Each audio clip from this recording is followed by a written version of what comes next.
Hey, thanks for joining me.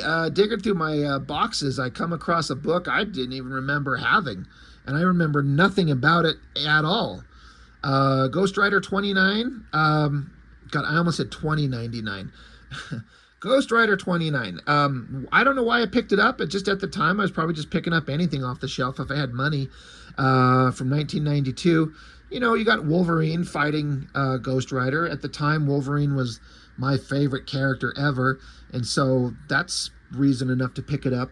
The reason that this is interesting is, again, I'm not a historian. I don't know the history of everything. Never claimed to, never have. But to my knowledge, this is the only time I can think of remembering seeing where you have penciler Andy Kubert being inked by his father, Joe Kubert. And that's fascinating as hell. I'm sure they've probably worked together somewhere else, but I don't know. I'm sure some of you out there will know. But what an interesting idea. And, you know, now that I'm looking at this as a 49-year-old guy with a 13-year-old son and a 10-year-old son, I can't help but in my own head think, like, how fucking great would it be if my kids got into art and got good enough that somehow on some kind of professional level we were able to combine and collaborate on art together, father and son. That's what they do here. It's so fascinating. It's I don't know, like I'm a kind of a sentimental guy, and when I think about, you know, father and son art team, I can't help but relate it to my own kids and just think about the possibilities of taking something that you love and sharing it with your children, and they get interested in it and want to do it with you. It's such a fascinating and heartwarming idea. All that being said, we're going to talk about a comic book that's a spirit from hell, a vengeance monster on a flaming motorcycle fighting a Canadian war monster with metal claws. That's heartwarming. But for real, I am not an expert on Joe Kubert at all. I've seen very little of his artwork in terms of comics. I've seen a lot of his stuff online. I've seen individual images here and there.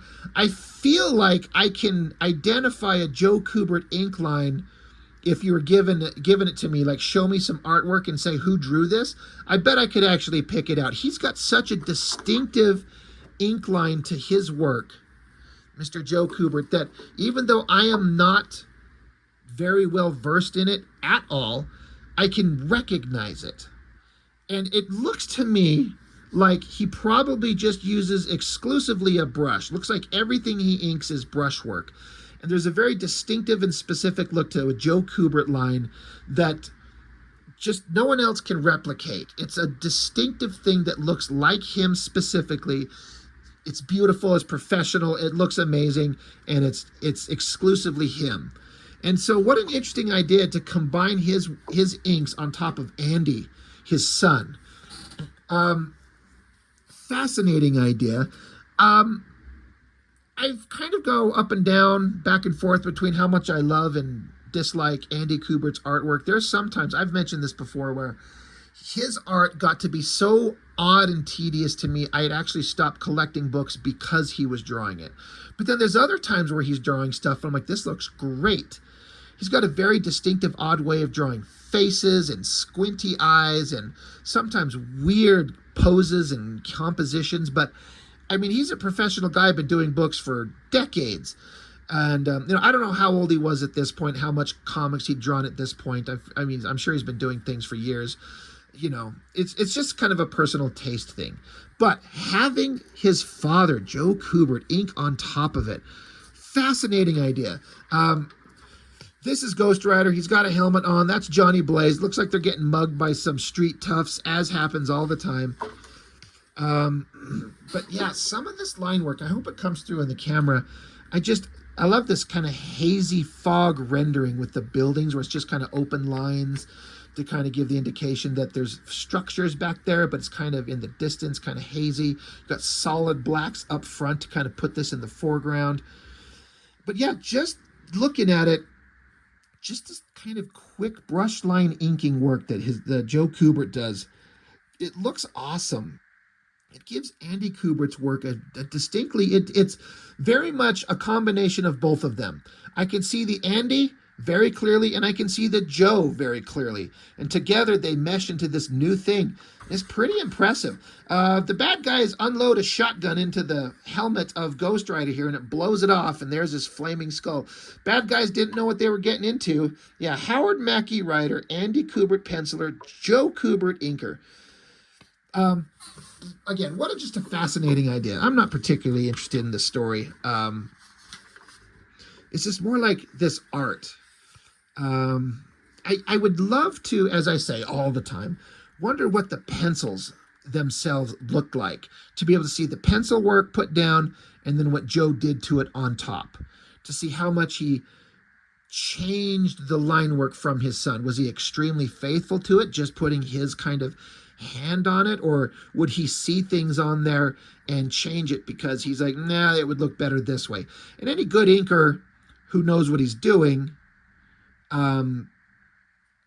can do that and will do that, but boy, you better have a good rapport with your penciler. If you start fucking around with the lines he put down, you guys are not going to mesh very well. But again, father and son, I wonder if they worked by each other. Did they, like, was Andy looking over his father's shoulder in like a fun way when they were making this? Like, hey, Dad, here's a page, you know? And then just watch his father inking it. I just, in my mind's eye, I just imagine them just sitting down having a great time. There's probably an opportunity to kind of like have some lessons. Like, well, son, maybe I would also do this. And we'd be like, son, you did an amazing shot here. This looks great. Fantastic. I don't know. I'm just imagining that this must have been awesome. I don't know. But yeah, Johnny Blaze and Ghost Rider, they kicked ass on some bad guys. I really like this lighting on this shot, and then the coloring with the highlights of the flames of the skull on the jacket and down his arm there. Really neat. I also thought it was funny that as they're down here in the alleyway, Ghost Rider's motorcycle it was up on top of the building somewhere, so it's just riding down the side of the wall to come down to them. That's actually hilarious. I love it. That bike can just go anywhere. My eye keeps coming back to this close-up of Ghost Rider's face. I do have to say, I don't particularly like having squinty-eyed Ghost Rider, because to me it's a skull, and the skull doesn't move. It doesn't have flesh. It can't emote. But this is a comic book, and we do shit like that all the time. You'll have Spider-Man's mask, his eyes like bugging out wide or small, when they would not move at all in real life. So I get it. We're emoting through our character, but I just think Ghost Rider, like, there's other ways to kind of show the expressions, which should be limited for a fucking spirit of vengeance, just a flaming skeleton.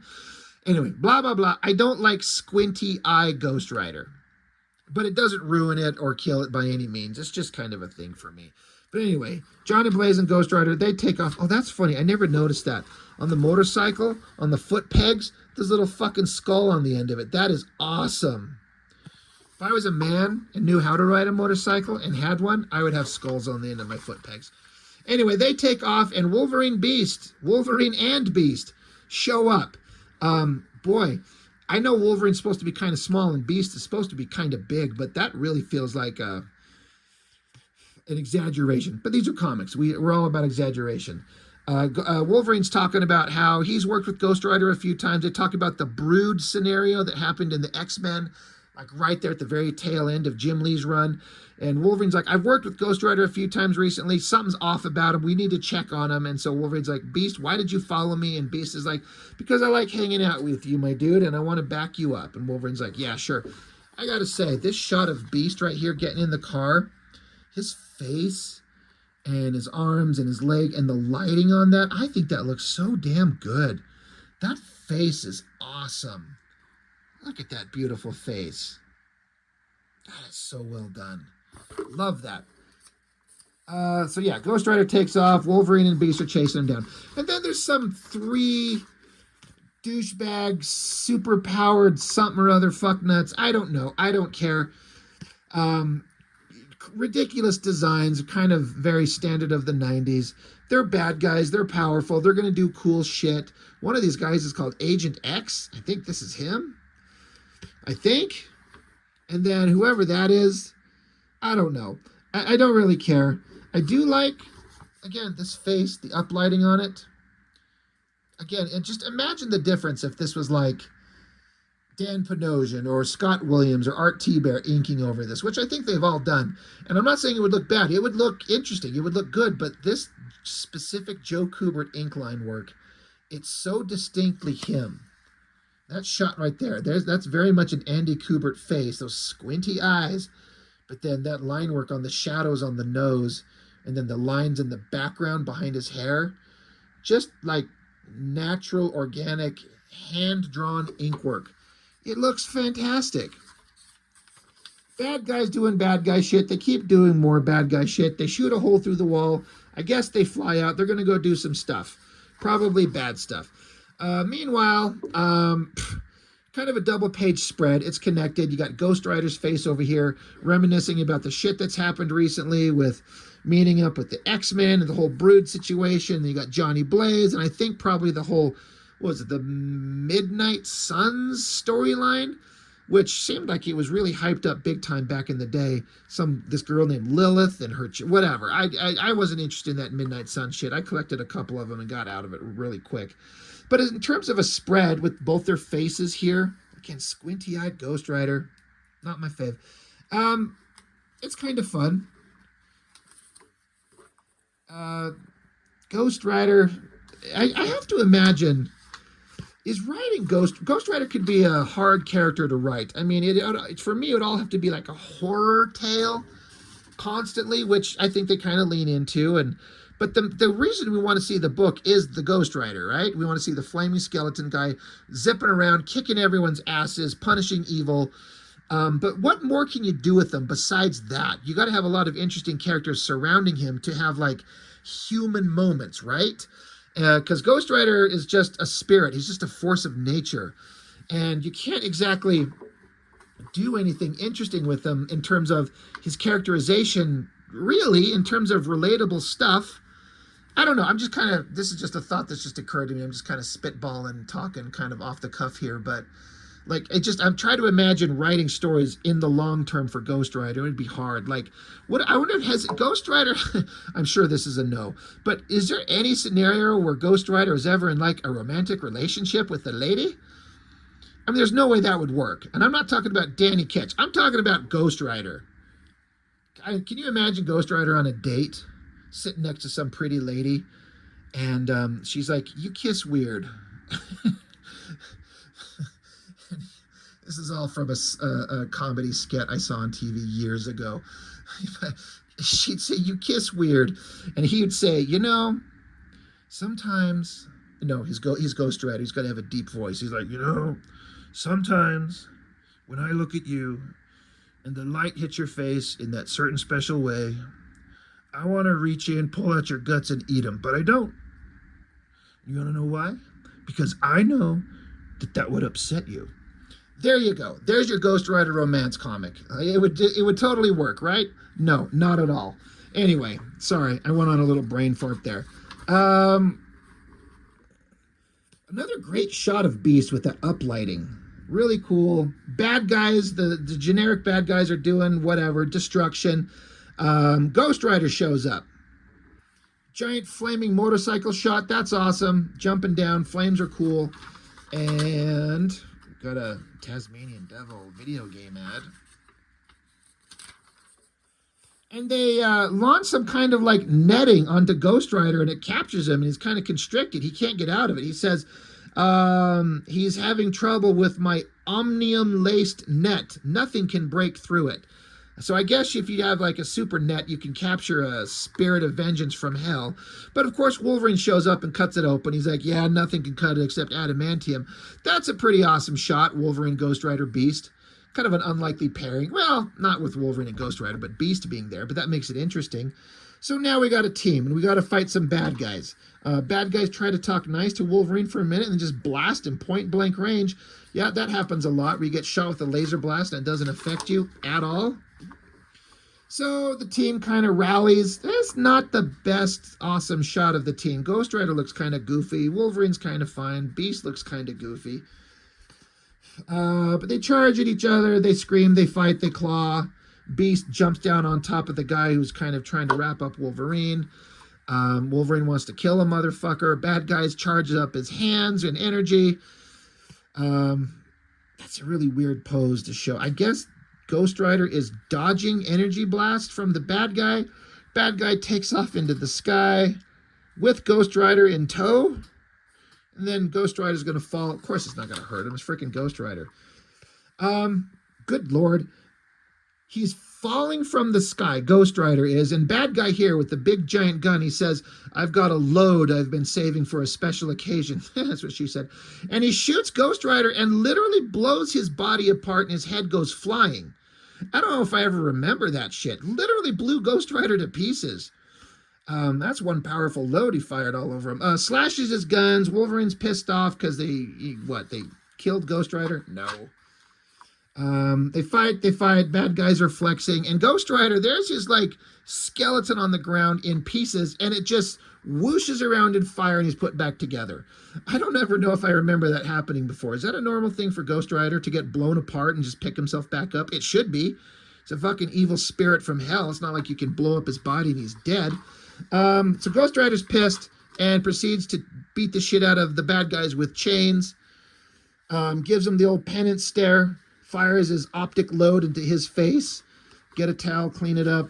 And they take off and they have a little chit chat. Wolverine wants to kill people, but they like, no, we're not going to kill anybody. And Wolverine determines that Ghost Rider's actually fine. He's going through some shit. He's losing his connection with his human host, Danny Ketch, but Ghost Rider's trying to figure his shit out. Again, squinty-eyed Ghost Rider. Don't dig it, but I actually kind of like the drawing. The lighting is pretty cool.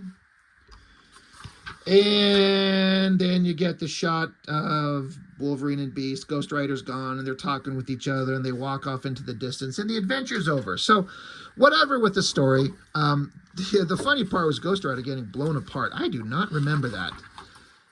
Even when I was flipping through that, I kind of missed it. But there it is. Ghost Rider got blown to pieces, but it doesn't matter. But the important part is the Joe Kubert inks over his son's pencils. Again, I just imagine it must be a fun time. What a great thing to do with your dad. Because I'm sure Adam and Andy both knew about the legend that was their dad. And to get to make comics with him, what a magical time. I bet that's just awesome.